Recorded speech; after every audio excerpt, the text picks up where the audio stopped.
with the so-called mainstream media. White House officials tell us they really feel like what they're seeing now is a melding of the editorial pages with the straight news reporting, and that's creating, in their view, a constant chorus of criticism of the Trump administration, something that is unlikely to abate anytime soon.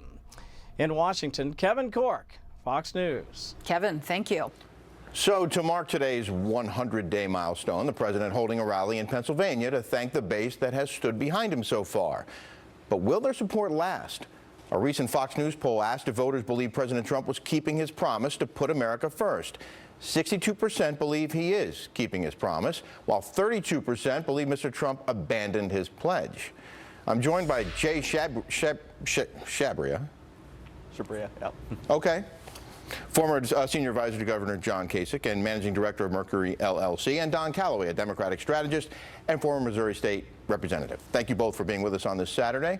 Thanks for having us. The president could have attended the White House Correspondents' Dinner tonight, but he's holding this rally in Pennsylvania instead. Why? Jay, you go first. Well, look, the White House Correspondents' Dinner, that's kind of an archaic thing. That's not really where his base is. No one watches that thing. It's really for the media elites. This is probably a smart move on the president's part to go back to where he won a very close margin, about 1% in Pennsylvania, a place where Republicans have not done well in presidential elections. It's a smart political move for him. Don, I'm guessing you will not agree with that assessment.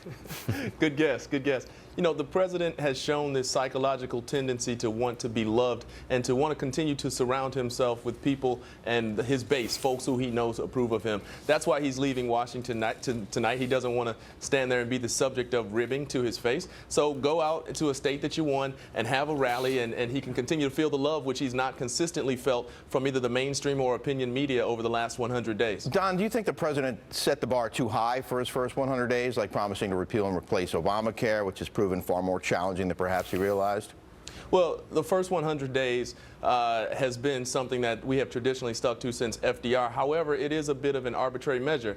But we've got to hold the president to what he said. And I do think he set the bar for himself a bit high when throughout his campaign, part of his political bombast was, on day one, I'll do this. On day one, I'll do that. And that's a very, very difficult bar to meet when you're faced with the realities of governing with even if you hold both chambers of Congress, you're governing by having to herd a whole bunch of people's disparate opinions as well as the public opinion on the outside. So it's very, very difficult to execute a lot of the things in the first 100 days that he promised throughout the campaign. Jay, you told our producer that you thought the president deserved a longer leash, that perhaps 1 or 2 years was a better barometer.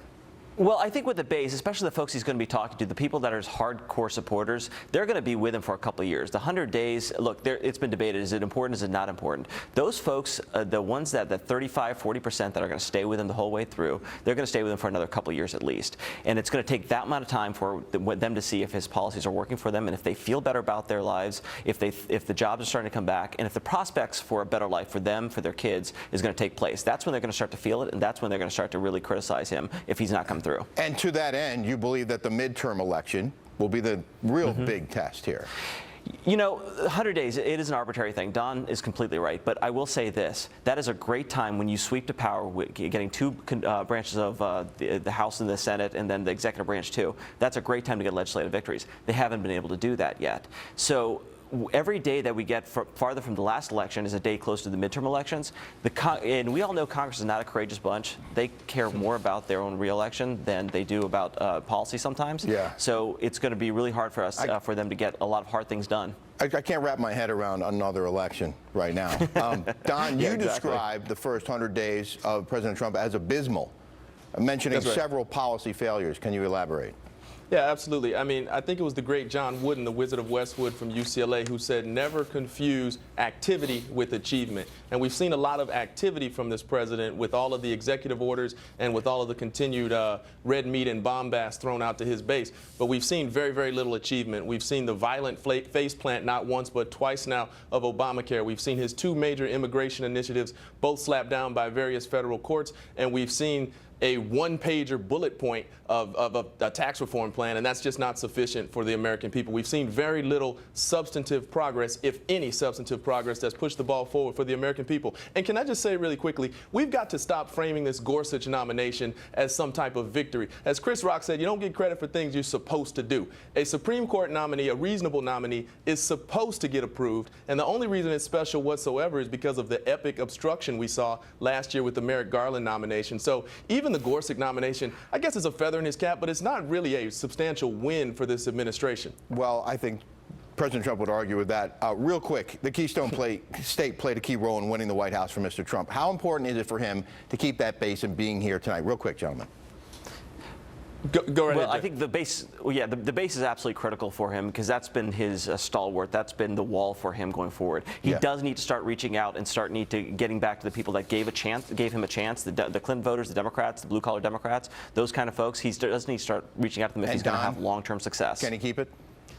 I think he can keep the base, but he's got to show some absolute achievement over this next 200 days, or else he's going to go into the midterms with historically low approval ratings, and he will be hurt. We got a hard break coming up. Thanks very much for being with us this Thanks afternoon. for having us. All right.